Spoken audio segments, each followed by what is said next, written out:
अगली बड़ी खबर बांग्लादेश से है, जहां शेख हसीना के खिलाफ हत्या का केस चलेगा। 2 मंत्री समेत 6 अन्य के खिलाफ भी केस चलेगा। जानकारी के मुताबिक हिंसा के दौरान दुकानदार की मौत पर यह केस दर्ज किया गया।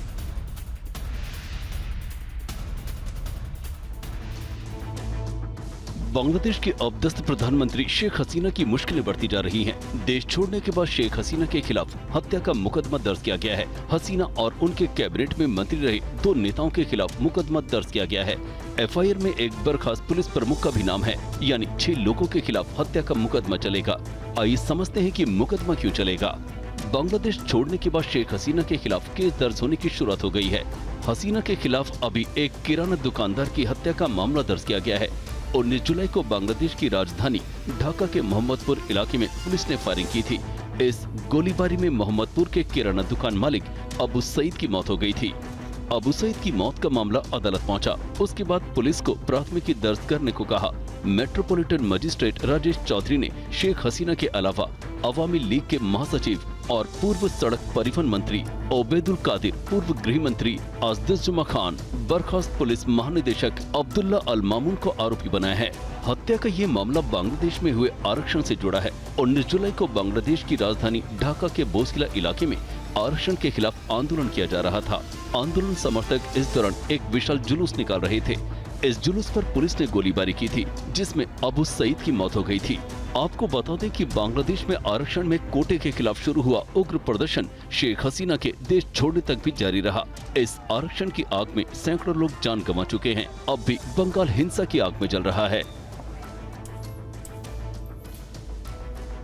और वहीं बांग्लादेश में तख्ता पलट और देश छोड़ने के बाद शेख हसीना का पहला संदेश सामने आया और इसमें जो कुछ बांग्लादेश के अंदर हुआ उसे आतंकी हमले जैसा बताया गया।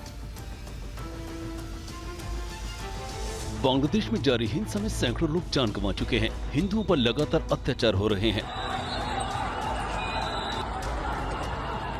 बांग्लादेश छोड़ने के बाद भारत आई शेख हसीना ने पहला बयान जारी किया है। उनके बेटे सजीव वाजिद ने सोशल मीडिया एक्स पर हसीना के बयान को पोस्ट किया है। शेख हसीना ने 15 अगस्त 1975 की घटनाओं को याद किया।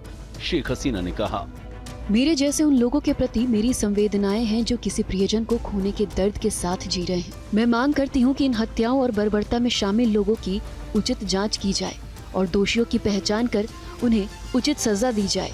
हसीना ने बांग्लादेश में आरक्षण के नाम पर हुई हिंसा का जिक्र करते हुए कहा कि पिछले जुलाई से अब तक आंदोलन के नाम पर तोड़फोड़, आगजनी और हिंसा में कई लोगों की जान जा चुकी है। छात्र, शिक्षक, पुलिस, यहाँ तक कि पार्टी नेता, विभिन्न संस्थानों के कार्यकर्ता जो आतंकवादी हमले का शिकार होकर मारे गए हैं, मैं उनके प्रति शोक व्यक्त करती हूँ। और इस बीच अगली बड़ी खबर भी बांग्लादेश से ही है, जहां पर एक बार फिर से विद्रोह की आग भड़क सकती है, इसकी आशंका तेज होती जा रही है। आवामी लीग के समर्थक ही ये विद्रोह कर सकते हैं। इसी महीने में बड़े प्रदर्शन की आशंका व्यक्त की जा रही है। आवामी लीग के नेता कर रहे हैं बड़ी तैयारी।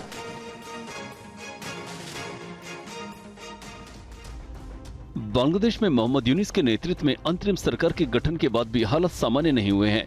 बांग्लादेश में एक बार फिर बड़े विद्रोह की आशंका बढ़ गई है। माना जा रहा है कि इस बार शेख हसीना की पार्टी अवामी लीग के समर्थक ये विद्रोह कर सकते हैं, जो इसी महीने हो सकता है। बांग्लादेश में आरक्षण पर छात्र आंदोलन के चलते शेख हसीना को सत्ता गंवानी पड़ी थी। अब उनकी पार्टी उसी छात्र आंदोलन का जवाब देने की गुपचुप तैयारी में जुटी है। तख्ता पलट के बाद शेख हसीना की पार्टी के 25 से ज्यादा नेताओं की हत्या कर दी गई। फिलहाल शेख हसीना भारत में हैं।